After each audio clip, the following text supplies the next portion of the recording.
Well, good morning, everybody. I wanted to start off today by showing you something kind of neat in the atmosphere right now. This was one of the things that we did a pretty darn good job forecasting. We saw several days in advance a big wave-breaking ridge that was going to hit here, and that was going to just kind of dive into this broader trough that was going to produce a pretty sharp low that was moving through parts of the Northeast. We watched that yesterday. Very clearly defined frontal boundary here early this morning. In fact, there's two of them right into this area. But on the backside, there is the center of our high pressure, just north of Minnesota. Now, if you look at the way the wind is flowing around, let's just remember air comes out of a high and turns to the right, and that's why we see the flow doing something like that. But it produced a pretty unique flow pattern across the Great Lakes. I'm going to show it to you on radar. So what we're getting here is this animation just plays mostly through last night and through early this morning, is you're seeing some lake-enhanced rain. Now, what would have been interesting about this is that if it would have been in the heart of winter and we still had these warmer temperatures on our lake, or at least, in December, early January, this wind direction would have been enough to push some of that lake effect snow into the kind of Wisconsin coastline, which is quite rare. Usually our lake effect snow happens either off the tip. We'd call that a shore parallel band. So what comes along and runs parallel to the shore off of Lake Michigan. Or you get these wind parallel rolls that happen over here in Michigan. But in this case, we did have a well-defined shore parallel band, but some of it pushed all the way into parts of Wisconsin and even over Chicago yesterday. There was even a lake effect vortex that came off of Lake Huron. But as I was watching it yesterday, it was just kind of neat to see a lot of the other radar artifacts. So, for example, you saw the bright flashes that come across as sunsets. A lot of that is Bragg scattering.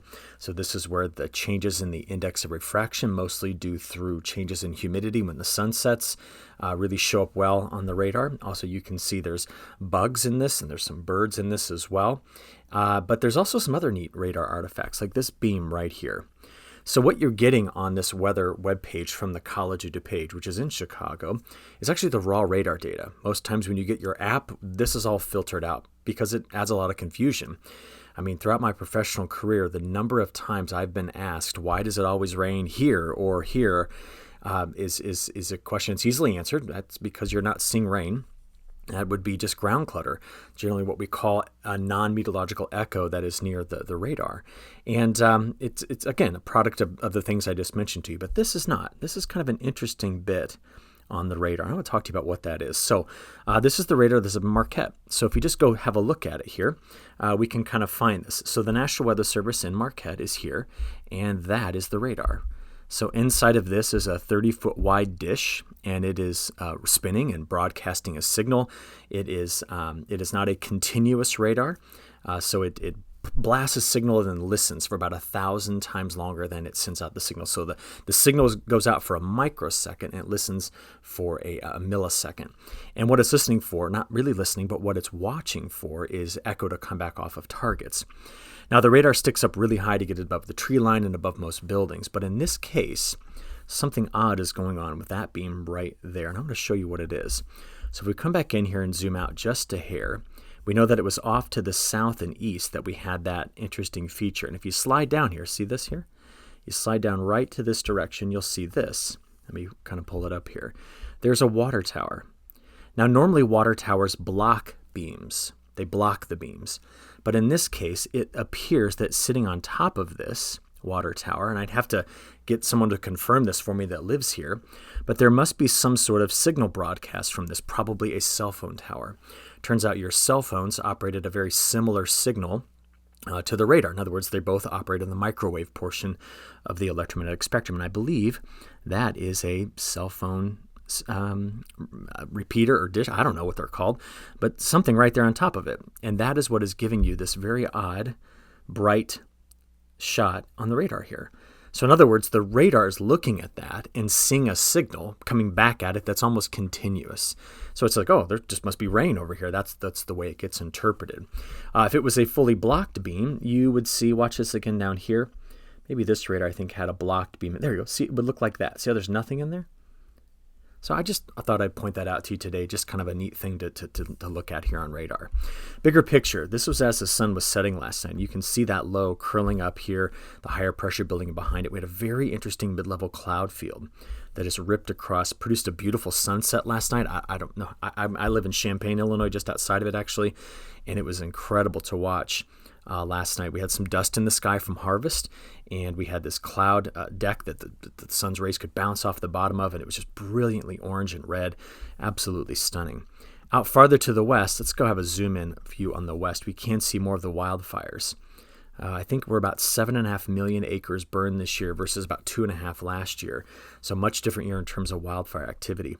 But I did find this particular fire of interest. So I'm going to zoom in on that one real quick for you as well, because we saw some really long shadows getting cast off of the pyrocumulus that was on top of that fire. You can see those shadows here. And then also see just the smoke plume as it carried out of Wyoming into Nebraska and Kansas. So I just wanted to start off with that today. I found it fascinating just to look at this stuff. I always find this stuff neat to look at here, and I hope you do too. But our bigger picture story kind of comes back to this. So this morning, we've got a broad area, numerous states in the central U.S., Midwest, getting into the parts of the Ohio Valley, and then here into Pennsylvania, and even parts of New England that are currently under freeze warnings, frost advisories, frost watches, freeze watches, all of this just due to some really cold air that's in place. In the West, we have a few areas of air quality alerts going on, but there's also some cold air there as well. Parts of Northern California getting into Nevada. You can also see down here in parts of New Mexico, we have the frost watch out as well, the freeze watch out as well. If we just have a look at these minimum temperatures, let's blow this up one. There we go. This is today. Tomorrow is actually the cooler day for a lot of us here in the central U.S. Over toward the East Coast, especially right in through this area. So that frost line is going to get down here all the way to maybe even the panhandles, but certainly down here in northern Arkansas, it'll run up the kind of the higher elevation, here on this side of the Appalachian Mountains. But we're in the 40s over here, in parts of the Carolinas down into Georgia. As we walk into Thursday, again, another cool one, farther east you go, but the warm-up's happening behind this pretty quickly. We're going to see what the winds are going to do in response to that as well. There's Friday's min temperatures. Look how cold we're getting in the northwest by the time we get into Friday. Here we get into Saturday, Sunday, and Monday. Now, you notice that already by next Monday, major warm-up, and the forecast models have really begun to hone in on that. For example, if you just look day 5 through 10, that's October 20 through the 25th, we're starting to see deeper troughs of low pressure live here. So if that's the case, the flow comes around and over, so there'll be more ridging that builds in behind this. But that's going to be jet stream level ridging, not necessarily those surface highs like I just showed you a moment ago, which promoted such cold air. So we'll come back to these temperatures in a few moments here. But from this point, let's go and have a look at some of the kind of bigger picture ideas about this precipitation pattern, given that it has been either massive excess of precipitation in the southeast from multiple hurricanes or just tremendous deficits elsewhere because of a lack of good flow. Over the next 7 days, the European model has got, has a low. It's going to be coming in here. It's going to get cut off over the Four Corner states. It's going to take all the way until this weekend before it finally decides to eject.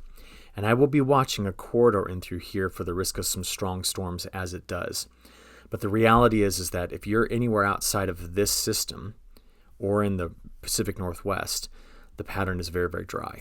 And you can see that we're going to be hitting some areas that have been really dry with even more dry air. Even though there was some moisture that got into New England recently, we're going to go over dry. The Great Lakes states are going over drier as well through much of this next week. Thinking that through, there's enough cold air on the back side of this that we're going to get some snow. And you can see that throughout the spine of the Rockies here at high elevation, we have chances, according to the European model, of 6 to 12 inches of snow, maybe higher at some of the peaks. And we'll watch out for that as this goes on. In fact, let's just kind of zoom in here. I think I have a map made for the West. Yeah, that's just looking at the West, just to kind of see a little bit more detail what some of these snowfall totals may be as we work forward in this forecast. Okay, the upper level height pattern is where this is being written, so I want to show you what's going on here. There's the trough, the wave break we just mentioned. As I play this forward, watch this. Now, if this whole system, this trough, could have stayed together, this would have changed the precip patterns across the whole of the United States. But instead, the northern branch of it quickly breaks off and leaves a cutoff low to the south. And that cutoff low, by the time we get into Friday, is just going to sit there and spin over the Four Corner states. So let me take you back again. Enters the west. That's going to be a cool down for the northwest first. We'll see how much precip we can get out of it. Then by Friday, it's cut off over Arizona, gets right on top of the Four Corners, and stays there through Sunday morning. It will be early next week that it ejects. I'm watching right here. This thing pops out and goes straight toward Wisconsin. And that's why I think that to the south of it, we could just be on the lookout for some strong to severe storms as this moves out. It's just typical, even though the models aren't fully resolving it. One shift we saw in the AI and this has been true of other models as well, is that after this, we kind of get a bit of a retreat of the jet stream. You could probably find it's going to live way up here. And that flow from this direction is not the correct direction to bring in a lot of moisture. You'd want to have flow straight out of the southwest to hit the west first, make the turn. That keeps the whole of the United States in a very stormy pattern. So this is what that failure point was, right? I said, man, we built a trough into the west, but it's got to stay there in order for this whole pattern to break and to stay in a new regime.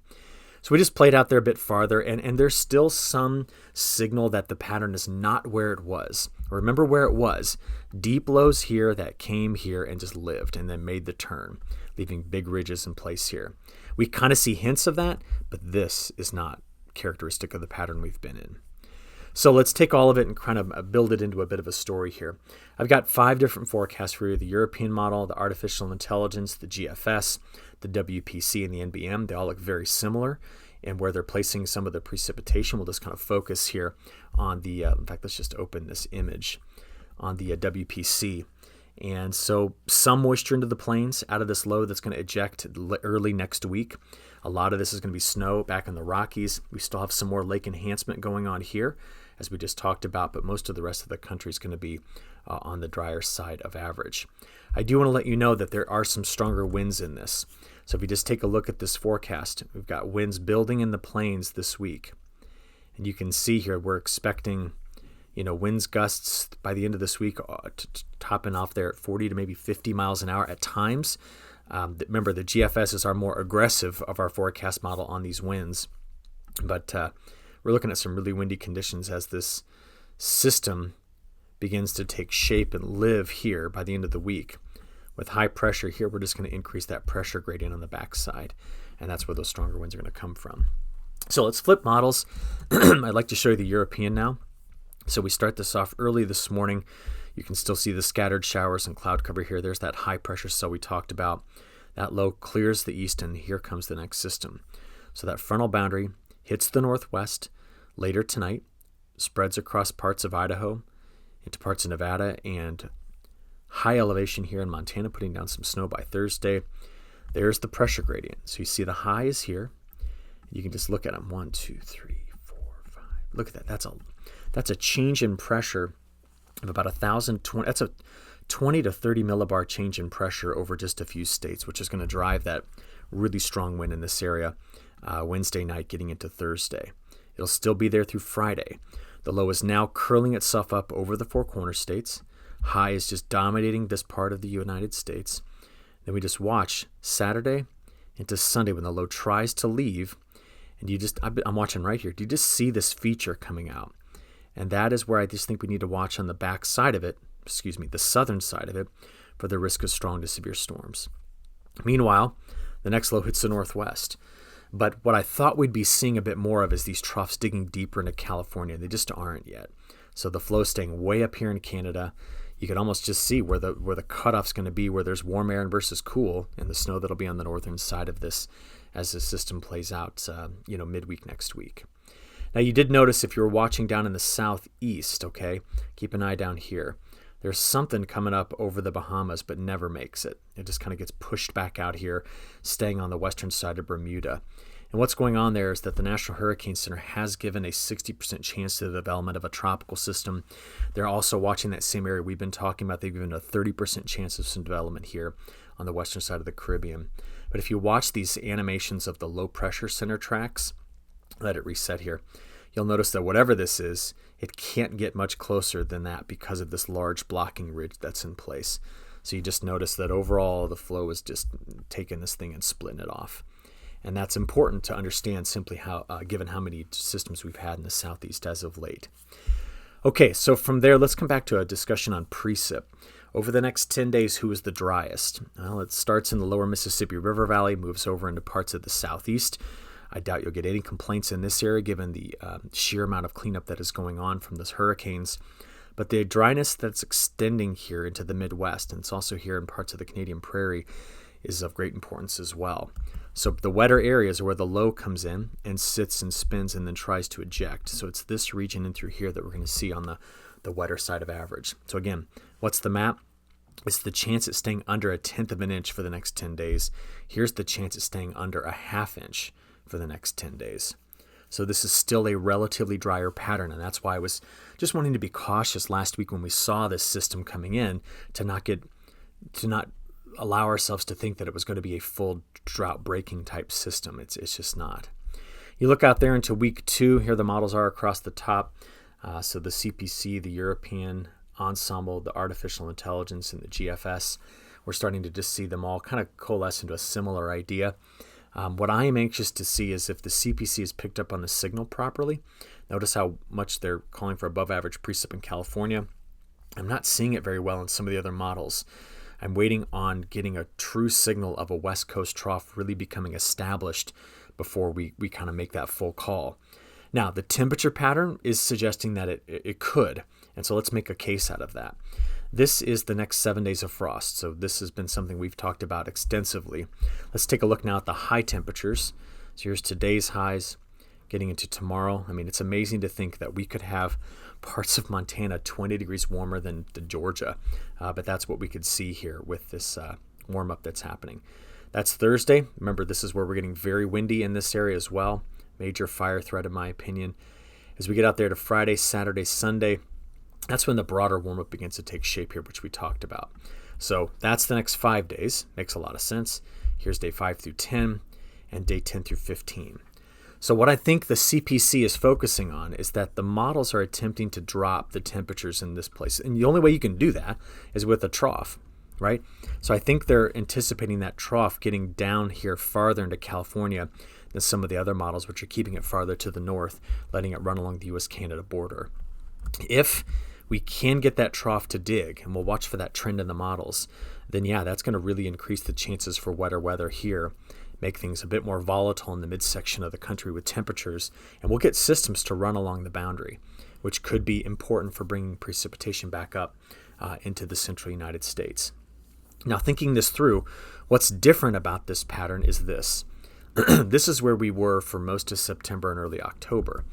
We had troughs of low pressure that formed here, got to the Bering Sea, came into the Gulf of Alaska, and the flow did that.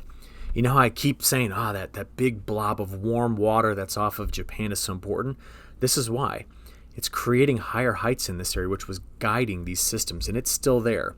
And that's part of the reason why I think that this trough pattern stays farther to the north versus dipping farther into the south. That's just part of it. The other part of it is that when you look at where the MJO is going, phase 4, 5, and 6, history would tell us that we favor more troughs of low pressure a bit farther to the north than letting them dig into California. So I'm just a bit skeptical about it. I'm more than prepared to be wrong about the forecast out there at week 2. Again, what I'm talking about is this being as wet as maybe the CPC is suggesting. And that is not criticizing these guys. They're the best in the business. I respect them fully. I'm just making a case for what I see here. What I do note, though, is this. I don't think my reasoning holds out forever. And that means that once we get fully into November, there's a lot of evidence that points toward a wetter west coast of North America, systems entering and leaving. And that's why you see wetter conditions being forecast for a broader area. And even the drier spots that the models had really been discussing, or not been discussing, but been showing, has even kind of faded here across the south. Really kind of important to see that. So that's kind of my newest update for November. I like the simulation here from the European model. There's no point in showing you a month-long temperature forecast because it's not going to reflect the week-to-week variability, but you can see here and expect November temperature pattern to fluctuate quite a bit. All right, last couple things I want to show you. Just another update here from the CFS V2. Remember, this model is updated every day, and what they do is we kind of look over a range of days to initialize the model and try to figure out certain things. So, for example, it's calling for a pretty good drop right up to around Christmas time of the sea surface temperatures. So, building La Nina and then quick fade. And while there's still a spread here as we get into next spring, the fading of this is going to be critical to understanding what next spring and summer precipitation patterns are going to be. And it would be a folly to pretend we know what they're going to be at this point, but we are going to go ahead and have a look at this model's simulations going out there that far, starting with temperatures. So there's 6 panels here, and you can see the months written across the top. So November, December, January, over here, February, March, April.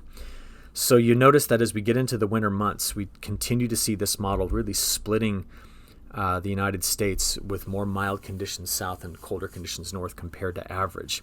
And I'll just come back to the main story here. A year ago, flipped this. It was completely flipped. And what we just need to remember here is that when we build up a good storehouse of cold air in this area, and that early October, November snowpack will be important for understanding that. This is what just allows more frequent cold air intrusions to get down here. What I'll be watching is how often can we build high pressure also in this area? Because in winter, if we can build some high pressure there and we get a big cold air intrusion, we send systems out of the Ohio Valley and up the East Coast. The other side of the coast means that we tend to be wetter in the northwest, a bit drier in the southwest, and the wild card's in the central United States. If we look at that on the precipitation maps, do you see what I'm saying? We tend to be wetter enter, wetter exit, drier south. What I don't know is how far into the central U.S. we're going to extend the risk of being drier based off of this very La Nina-like pattern. And just in case you'd like to do it, this model goes all the way out to April, May, June. And that's what it shows. But just again, remember, we have no idea if this will verify. What's important about this is just this, right? We've looked back over the last 2 months. We have a lot of places extending from Texas, which flooded earlier in the year, into Oklahoma, eastern Kansas, Missouri, coming to Nebraska, Iowa, South Dakota, Minnesota, North Dakota, and then pockets throughout the Great Lakes into the Northeast, where we've been exceptionally dry. I mean, some places here less than a fifth of their normal rainfall, some places not measuring any at all. The Southwest, we're still waiting on some sort of subtropical jet feature to show up before you start to get any moisture, or a cutoff low to come down out of the Gulf of Alaska and just sit and spin here, and we just haven't seen that yet. But that will be what we'll be on the lookout for. Okay, let's transition to South America and wrap this up.